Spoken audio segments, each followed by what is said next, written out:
பயமுறுத்த போகுது பாஜக.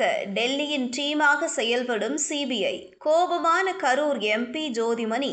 நடிகர் விஜய் கரூரில் பிரச்சாரத்தில் ஈடுபட்ட போது ஏற்பட்ட கூட்ட நெரிசலில் சிக்கி 41 பேர் பலியான வழக்கை சிபிஐக்கு மாற்றி உச்சநீதிமன்றம் உத்தரவிட்டுள்ளது. இந்த நிலையில் சிபிஐ விசாரணையை வைத்து தமிழக வெற்றிக் கழகத்தின் தலைவர் விஜயை பாஜக நெருக்கடிக்கு உள்ளாக்குவதற்கு வாய்ப்புள்ளதாக கரூர் எம்பி ஜோதிமணி தெரிவித்துள்ளார். நடிகரும் தமிழக வெற்றிக் கழகத்தின் தலைவருமான விஜய் கடந்த 27ஆம் தேதி கரூர் வேலுச்சாமிபுரத்தில் பிரச்சாரம் மேற்கொண்டார். அப்போது ஏற்பட்ட கூட்ட நெரிசலில் சிக்கி 41 பேர் பலியான சம்பவம் இந்தியா முழுவதும் பலத்த அதிர்வலைகளை ஏற்படுத்தியது. இது தொடர்பாக தமிழக அரசு உயர்நீதிமன்ற உத்தரவுப்படி சிறப்பு புலனாய்வு குழுவை அமைத்து உத்தரவிட்டது. இந்த நிலையில் இந்த வழக்கை சிபிஐக்கு மாற்ற வேண்டும் என உச்சநீதிமன்றத்தில் வழக்கு தொடரப்பட்டது. வழக்கை விசாரித்த உச்சநீதிமன்றம் கரூர் கூட்ட நெரிசல் வழக்கை சிபிஐக்கு மாற்றி உத்தரவிட்டதோடு அந்த விசாரணையை கண்காணிக்க சிறப்பு குழுவையும் அமைத்து உத்தரவிட்டது. இதில் ஓய்வு பெற்ற உச்சநீதிமன்ற நீதிபதி மற்றும் 2 அதிகாரிகள் நியமிக்கப்பட்டுள்ளனர்.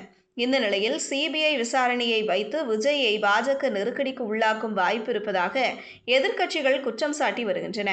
இதே கருத்தை தான் கூறியிருக்கிறார் காங்கிரஸ் கட்சியின் கரூர் எம்பியான ஜோதிமணி. இது தொடர்பாக பேசிய அவர், கரூர் கூட்ட நெரிசலில் சிக்கி உயிரிழந்தவர்கள் ஏழ்மையான குடும்பத்தைச் சேர்ந்தவர்கள்.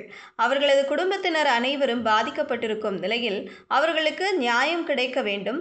உயர்நீதிமன்றம் அமைத்த சிறப்பு புலனாய்வு குழு விசாரணையில் எனக்கு மாற்று கருத்து கிடையாது.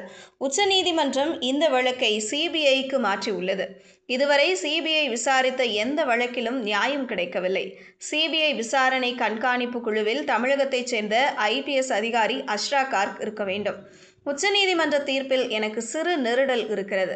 குறிப்பிட்ட காலத்திற்குள் இந்த வழக்கை விசாரித்து நீதி வழங்க வேண்டும் என உச்சநீதிமன்றம் தனது தீர்ப்பில் குறிப்பிடப்படவில்லை.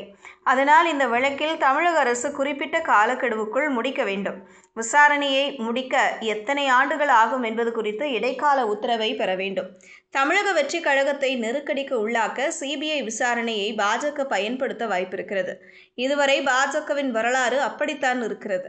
பாஜகவின் கீழ் சிபிஐ சுதந்திரமாக செயல்பட முடியுமா என்ற நம்பிக்கையும் இல்லை. தமிழக வெற்றிக் கழகம் சிபிஐ விசாரணையை கேட்காத நிலையில் தற்போது அந்த தீர்ப்பு வழங்கப்பட்டிருக்கிறது.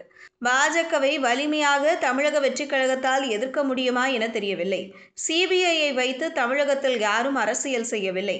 சிபிஐயை வைத்துதான் பாஜக அரசியல் செய்கிறது. சிபிஐ, அமலாக்கத்துறை உள்ளிட்ட மத்திய அரசின் புலனாய்வு அமைப்புகள் பாஜகவின் டீமாக உள்ளன.